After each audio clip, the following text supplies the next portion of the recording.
വലിയ പ്രതിഷേധമാണ് അവിടെ DFO ഓഫീസിൽ ഉണ്ടായത്. പ്രതിഷേധക്കാർ വാതിൽ പൊളിച്ചകത്തേക്ക് കയറി മേശയും കസേരയും ഒക്കെ തള്ളി താഴെയിട്ടതിന്റെ ദൃശ്യങ്ങൾ നമ്മൾ കണ്ടു. വളരെ കുറച്ച് പോലീസുകാരെ ഉണ്ടായിരുന്നു, അവർക്ക് തടയാൻ കഴിയുന്ന സ്ഥിതി ഉണ്ടായിരുന്ന വലിയ പ്രതിഷേധമാണ്. അതേസമയം തന്നെ ഗൗരവതരമായ ഒരു വിഷയത്തിലാണ് ഈ പ്രതിഷേധം.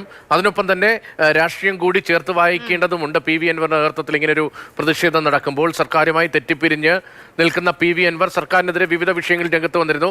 അതിനിടയിലാണ് ഒരു മരണം അവിടെ സംഭവിക്കുന്നത്. വന്യജീവി ആക്രമണത്തിൽ, ആനയുടെ ആക്രമണത്തിൽ മരണം സംഭവിക്കുന്നത്. വളരെ ഗൗരവതരമായ വിഷയമാണത്. സ്വാഭാവികമായും ജനപ്രതികൾ എല്ലാം ഇടപെടേണ്ട, അനിവാര്യമായി ഇടപെടൽ ആവശ്യമായ വിഷയം തന്നെയാണ്. അതേസമയം ഈ പ്രതിഷേധത്തിൽ സ്വാഭാവികമായും രാഷ്ട്രീയം കൂടി കലർന്നു വരും എന്ന കാര്യത്തിൽ വനംവകുപ്പിനെയും വനംവകുപ്പ് മന്ത്രിയെയും കടന്നാക്രമിച്ചുകൊണ്ടാണ് PV അൻവറിന്റെ വാക്കുകൾ വരുന്നത്. വനംവകുപ്പിന്റെ അനാസ്ഥ അതിനെ ചൂണ്ടിക്കാണിക്കുന്നുണ്ട്.